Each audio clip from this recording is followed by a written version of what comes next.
Welcome to the Red Roof Recovery Show, a program to soften the path of recovery from substance and behavior addictions. And you know what? It's not just about addictions at all. It's about life. I want to first thank Russell Allen Scott for writing this beautiful piece of music. I just love this. And it's called Greatest Bravery. It's such an appropriate theme song for this show because it has certainly taken a great deal of bravery for me to start publicly speaking about my addictions to drugs and alcohol. But like I said, this program is about far more than addictions. It's about life and the messiness of life, which includes mental health illnesses and disorders like addictions. My name is Tanya McIntyre, and I really appreciate you spending the next 30 minutes with me as I share the experience that I've acquired over the years through my own recovery from mental health disorders. I use a variety of tools and techniques that I'm going to be sharing with you on each episode of the Red Roof Recovery Show, because there are literally hundreds of tools and techniques that you can use to manage life and recovery. The key is to keep looking until you find something that clicks for you. And then once you find whatever that is that is going to resonate with you, you want to grab onto that with both hands and keep doing more of it. One of the keys for me when it comes to managing mental health disorders like addictions is acceptance. So on this episode of the Red Roof Recovery Show, I will be exploring this idea of acceptance. And it's a deep idea. And we tend to do that, dig a little deeper on these 30-minute episodes. So I don't want to take away from the topic, but I also don't want to just kind of skim over the surface of it. So it's quite possible that you'll hear me talking about acceptance on more than one episode of the Red Roof Recovery Show because it's a deep topic. When dealing with life's adversities and general messiness, we can often get bogged down by lots of heightened emotions. No scarcity of those for sure. These emotions can range from anger, frustration, impatience, intolerance, hopelessness, all of which can lead to mental health disorders like depression, anxiety, and addictions. What I've learned in my recovery journey over the years is that I am not my addictions. And there were not many pills that were too hard for me to swallow during my drug days, for sure. But accepting that I was not my addictions was definitely a hard pill to swallow for me, especially because society's opinion of me and anyone who is challenged by mental health disorders like addiction is that we are flawed. Our character is defective. We are morally bankrupt. And let's face it, never any shortage of negative emotions that are going to come with this thing called life. I've learned to separate my self-worth from the negative feelings that feed these countless unhelpful emotions. Our value as a human being is totally separate from our addictions, our behaviors. Our value, our self-worth is separate from everything and everyone around us. In order for me to maintain my motivation to live a sober and healthy life, I've had to learn to develop my self-worth and my value independent from outside circumstances, perceived realities, and society's opinions of me. And this has not been an easy task by any means, because we live in a culture that values achievements, specifically financial and professional achievements. And once we achieve that status, society then tells us that we will be happy as a result. And if we're not, well, then there's something wrong with us. Until, of course, we go out and buy something or take something to feel better. So how do we develop tools that can help us to develop our self-worth and our value outside of these circumstances, people's opinions, and social programming? Well, our Western culture at least teaches us that achievement is the key to that happy life. We're taught that life is a zero-sum game where there are winners and there are losers. The winners are happy, the losers are unhappy. And lots of research studies have shown that successful people are actually no happier than anyone else. And quite often, the stress that comes from maintaining that success causes a great deal of unhappiness. And more often than not, that state of unhappiness can lead to chronic diseases and mental health disorders like addictions. So I want to take a deeper look at that social construct that has us believing that our life is a zero-sum game where there are winners and losers. Winners are happy, losers are unhappy. Do you think this is true? That winners are happy, losers are unhappy? No doubt, life is complicated. People are complicated. And there are no simple solutions for all of the complex problems that come with life. I just want to take a look at the history of our species for a moment, though, because we certainly didn't use that winner-loser philosophy in our successful development and evolution, did we? Our success as Homo sapiens was built on cooperation and something called altruism, the unselfish concern for the welfare of others. Hard to believe, I know. But we have lost that altruism, unfortunately, because we've evolved beyond our groups and our tribes. We're now living in a world of 8 billion people where there are countless groups and countless tribes all competing against each other.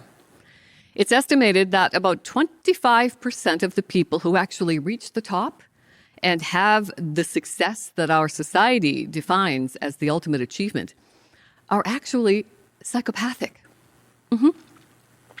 And every corporation run by them is, by extension, psychopathic because they only deal with profit and growth. Profit and growth, profit and growth. People are just secondary tools of that profit and growth. CEOs earn 300 times as much as the workers they so-called oversee. And when you crunch those numbers, the actual influence that a CEO has on the overall success of a corporation is quite minimal in most cases. So it's pretty hard to swallow the fact that a CEO can earn 300 times more than the workers. It's just not a sustainable equation in any reality. I love to tell the story of Dan Price. Dan and his brother started a credit card company back in 2004. And they were inspired to do this after they witnessed the lack of competition among big credit card corporations that were charging excessive commission rates on sales that were being procured by small businesses. And even now, I hear small businesses all the time saying it really costs us a lot of money to even accept credit cards because of these extravagant charges. So the company that was created by Dan and his brother was called Gravity. And they enjoyed successive growth over 10 years or so, to a point where Dan, now the CEO, was earning over $1 million a year. And then in 2014, he realized that a number of his workers were experiencing a great deal of stress because he was actually having conversations with his workers. There's a novel idea from any CEO. And in those conversations, he realized that many of his workers were dealing with a great deal of stress because they were not earning a living wage. So that was quite an aha moment for Dan, the CEO, thankfully. And he decided to reduce his $1 million income. He wanted to give his workers a minimum wage of $70,000 a year. And he also encouraged other entrepreneurs to do the same. Well, as you can imagine, that didn't go over very well in the business world. Everyone said he was crazy. He was called a socialist. Yikes. Dan said that establishing a $70,000 minimum wage is a moral imperative. I absolutely love this guy. He says it's not a business strategy at all. And he continues to defend the wisdom behind that decision because he says it not only helps his employees become better workers, happier workers, more productive workers, it also still helps his bottom line. There has been successive growth ever since he made this decision in 2014. And he says it's also this moral decision, this moral imperative that I felt it was important to make, an important statement to make in the corporate world, because it's going to help him achieve his long-term goal. And his long-term goal is to transform the business world. He says, I want the scorecard, rather, that we have as business leaders to not be about money, but rather about purpose, impact, and service. I want those to be the things that we judge ourselves on. So I love that whole philosophy behind the company Galaxy with Dan Price as CEO. What a great example to the world. So if we take a look at the existing paradigm of that zero-sum game, if we assume that that is correct in our society, well, then we should also expect that big jackpot lottery winners should be laughing all the way to the bank, right? But in actual fact, studies have shown that that sudden acquisition of great wealth often creates more problems and more unhappiness for a lot of those so-called winners. The zero-sum expectations that our society imposes upon us can feed a multitude of unhealthy emotions and behaviors. We often attach our value and our self-worth to things like our appearance or our desirability as partners. And we get it everywhere, right? We're inundated with messages all the time telling us how we should look, how we should dress, how much we should weigh, what size our clothes should be. And especially in this era of social media and selfies, right? There's just constant pressure on looking good. Society dictates how we should look and how much we should weigh. We have created a multi-billion-dollar diet industry. And it's an industry that doesn't work. Diets don't work. There is actually one diet that works. It's a digital diet. When you watch, read, and listen to positive things, you'll feel the joy that life can bring. That's a good diet to have, a digital diet. But I think, and this is just my thought, that the diet industry is actually feeding the tens of millions of people who are afflicted with eating disorders. And that's my world. I deal in circles of recovery with people who are addicted to not just drugs and alcohol. They're addicted to food, they're addicted to the internet, they're addicted to sex, they're addicted to pornography, they're addicted to gambling. There are all kinds of addictions, mental health illnesses, mental health disorders. It's not just about alcohol and drugs. It's the messiness of life.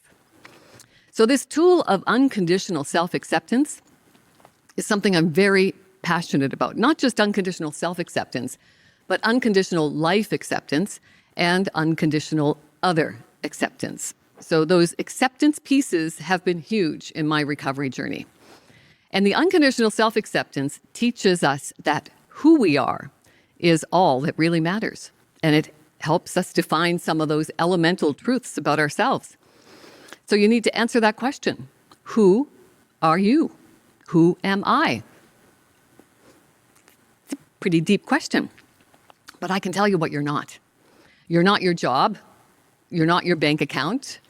You're not defined by how many people like you, or even if anybody likes you. You're certainly not defined by the number you're seeing on the scale. People suffering with mental health disorders, like addictions, often feel judged. Now, we can't stop anyone from judging us or thinking about us in a certain way. It's totally out of our control. And there's a great tool that I use called the hula hoop metaphor, which reminds me of what's within my control and what's beyond my control. A lot of hula hoops making the rounds in the world, and we're crashing into each other all the time because we are trying to control that which we have no control over. Our only responsibility to ourselves is to do our best to truly believe that our best is good enough for us. And that's key because we're all different. What works for me in my recovery journey, what works for me to have a somewhat balanced and healthy life may not work for you or anybody else, but it works for me. And I kept looking in my recovery journey to find things that resonated with me, things that clicked with me, thinking, yeah, I can make this work. So I'm just here to share what's worked for me and to share what I'm learning in my journey of recovery. And you can take whatever tools you think might work and try them for yourself, but keep looking. Even when I'm doing the Zoom meetings now, it seems the whole world has migrated to Zoom meetings. So I do recovery meetings online with Zoom. And sometimes I get 15 people, sometimes I get 50, sometimes I get 150 people. And there's always the common element that it doesn't matter why we're there, what we're addicted to. We're there for peer support, to learn from each other. Because what somebody shares may resonate with you. It may click with you. It may finally be that moment when you think, oh, wow, yeah, why didn't I think of that? So it's all about just keeping yourself out there, keeping your antennas up and just keep searching for what resonates with you, because it's about you, your recovery, and your life. Dwelling on any other expectations, judgments, outside criteria is just a recipe for unhappiness and a threat to your health, both physical and mental health. You know what I really wish is that we evolve to a place where we accept that our physical and our mental health are directly linked. So I've been managing my depression, my anxiety, my addictions by asking and answering some pretty tough questions each and every day. And I do it each and every day for a couple of reasons. Because it keeps me accountable, and it keeps me reflecting on the fact that sometimes the answers will change from day to day because life changes from day to day. The only certainty of life is life's uncertainty. So the sooner I can adapt myself to life's adversities and learn how to swing with it and ride that wave of life, emotions, urges, and everything that goes with that in my recovery, then the better chance I have to live a healthy, balanced, sober life, whatever that looks like for me. Because what my life looks like for me is going to be different for what is working for you and what your life is going to look like for you. I always say on our recovery meetings that we're here to meet you where you are and help you get to where you want to go, because it's all about you. Because there are literally hundreds of tools and techniques you can use on your recovery journey. So you will often hear me talk about my other Bible. It's the Feeling Good book by Dr. David Burns. He's one of my favorite people, brilliant psychiatrist, and he's still involved with Stanford University, although he's long since retired. And he has a second book now called Feeling Great. I love the simplicity of that. So I highly recommend you check out his website, feelinggood.com. Listen to his podcasts. I just love this man and what he stands for and represents. So he's one of the pioneers who developed cognitive behavior therapy. Cognitive being thinking. So cognitive behavior therapy is just that. It's thinking therapy. We don't need to overcomplicate it more than that. It's questioning our thoughts and reframing the thoughts to be more helpful to us in life and recovery. So in the Feeling Great book, it's a big book as opposed to the Feeling Great book, which was a little bit of an easier read. Dr. Burns has expanded on his 40 plus years of practice with the Feeling Great book. And he's actually taken CBT a step further, and he's developed something called team therapy. So it's an acronym. The T is testing, because he said more often than not, psychologists and psychiatrists and therapists in general, they think they're doing a good job, but they're not testing themselves to see how the relationship is going between them and whoever they're working with. They just assume that they're doing well because they're ticking all the boxes of what they were taught to do in therapy. So he said it wasn't uncommon to hear stories of therapists thinking that they were doing a good job with their patients, and their patients would leave the appointment and commit suicide, much to the shock and chagrin of the therapist, saying, well, we were doing so well, I've got the notes, and blah, blah, blah. So Dr. Burns said we need a way to test ourselves to make sure that what we're doing is working with our patients. What a novel idea, right? So he came up with this team therapy. So it's testing both where the patient is at the beginning of your session together, and then where the patient is when they're ready to leave the session, whether or not you've accomplished the goals that you've set out to do together. The E is expressing empathy. How often have I heard people saying, I just want somebody to listen to me. I don't want opinions. I don't want advice. I just want somebody to sit there and listen to me with empathy. That's all we need is empathy. So he said that's part of the therapy, and it's huge. The next one is A, the A of team therapy, agenda setting, because, like I said, there are hundreds of different techniques and tools that you can use in therapy and recovery journeys. You need to find what works and resonates with you. And then the M in the team is method. So I just love how he has a step-by-step strategy to deal with it. He said, in 2 hours, I can melt away most depression, anxiety, mood disorders, you name it. He said, if I have 2 hours with somebody and I can melt away their outcome resistance to recovery, then more often than not, 2 hours will have people almost recovered from whatever they came to him for. The problem with the system now is that therapists don't have the time to do that with people.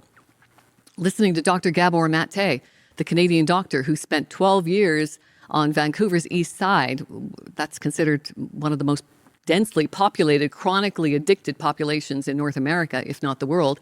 And he worked with these people for 12 years. And he said, you know, when you're dealing with insurance, from government insurance, when you're seeing patients, it's like an assembly line. You only have so many minutes to spend with each patient. So when I have a 5-year-old child coming in with asthma symptoms, I have no choice but to just give them a puffer, which is a stress hormone. Imagine 5-year-olds coming to doctors with asthma, which is directly linked to stress. And I don't have time to ask the 5-year-old, why are you stressed? You're only 5. But they don't have time.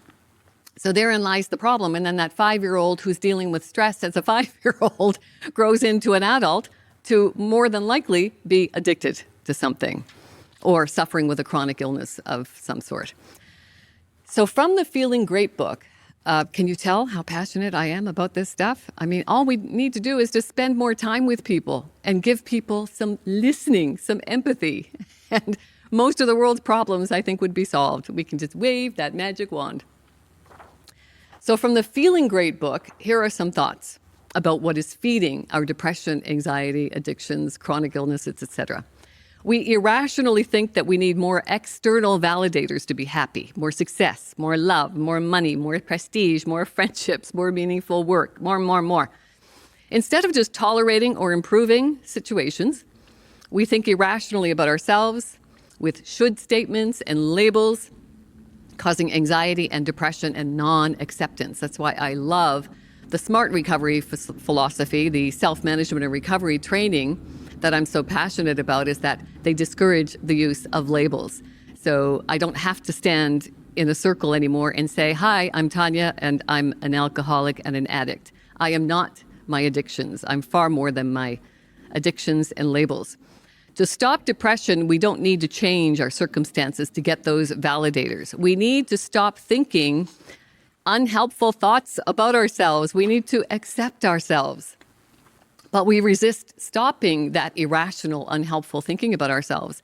And we stay depressed even when attempting to treat the depression, which is an outcome resistance, which can be melted away with the right therapy. Why do we resist? Because we unconsciously think that the depression, the anxiety, the irrational thoughts are all expressions of our values, and they have benefits because that's what society teaches us, that we need negative feelings, irrational thoughts to express values and get benefits.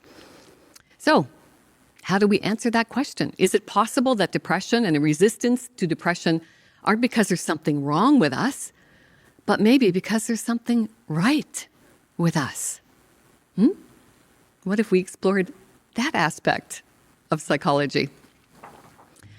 So a lot to sink in with this 30 minutes together. I really appreciate your patience in persevering through these thought processes with me. You are an integral part of my recovery journey, and I thank you so much for hanging out with me here every week on the Red Roof Recovery Show. I want you to remember to laugh a lot. It creates endorphins, which are great painkillers. Our mind contains an amazing pharmacy of feel-good chemicals known as neurotransmitters. And these neurotransmitters change with our thoughts and our mood. And it all begins with the language that we're using. So when we keep positive words, they will feed positive thoughts. And then that combined will feed our positive emotions, feelings, and moods. And then all of that combined will relate to more positive behaviors. That's the plan. And a very simple and effective way to automatically activate our rest and restore nervous system and calm down our stress hormones. It's really easy. I do it quite often. We take a deep breath through your nose and relax the back of your throat when you're doing that. Hold it for a couple of seconds and then slowly exhale through your nose. I know a lot of techniques say In through your nose, out through your mouth. But this one specifically is in through your nose, hold a couple of seconds, slowly out through your nose. And repeat that a few times during the day. I start my day that way, and I absolutely think it works for me. So try it. See if it works for you, because this is all about you, your life, your recovery. I've authored a couple of books. Both of them are available on Amazon.ca, and the CA is different than the .com. So it's Amazon.ca. And I'm also thrilled that Finchers in the Square in Canada's prettiest town here in Goderich, Ontario, is also has them available for sale. I'm grateful for that. The first book is called Mindful Wisdom from My Philosopher Dad. It's a tribute to my father. My dad raised me as a single father in the 60s while he was struggling with his own addictions. And my second book is called Daily Wisdom from My Philosopher Dad. It's more of a daily journal, and it comes with an inspirational message every day. And those inspirational messages, most of them came from my dad, but they also came from my own life experiences and also from a lot of the mentors I've had over the years. Mentorship has been huge in my path of recovery. And they come from, different ideas, seminars I've attended, workshops, all of these different ideas. I think of things, what inspires me throughout the day? I do take the time to reflect on a written word every day. And that's why I was so passionate about setting it up as a daily journal, because I can reflect on that inspirational message every day. So my hope is that you not only buy my both books, but that you will also take that Daily Wisdom journal book and contemplate that message. Take a few minutes every day, contemplate the message in the wisdom book, and then write your thoughts and your intentions for the day. I have found that the power of words is very powerful. That's why I encourage everyone to talk to yourself like you talk to your best friends. When you're formulating your sentences, try to make them as positive as possible, because those positive words will translate into positive thoughts. The positive thoughts translate into more positive moods, feelings, emotions, all those fun things. And then all of that combined will translate into more positive behaviors. So I do find the power of words very powerful, has been for me. The power of the written word is magical and sometimes even life transformational. Certainly has been for me. My wish for you is to always live fully. Laugh often. Get those endorphins going. Love always. Stay mindful. Be positive. Remember, there is great power in knowing that the only thing we can control in our lives is ourselves. Remember, talk to yourself like you talk to your best friend. May the force be with you. And remember, you are the force.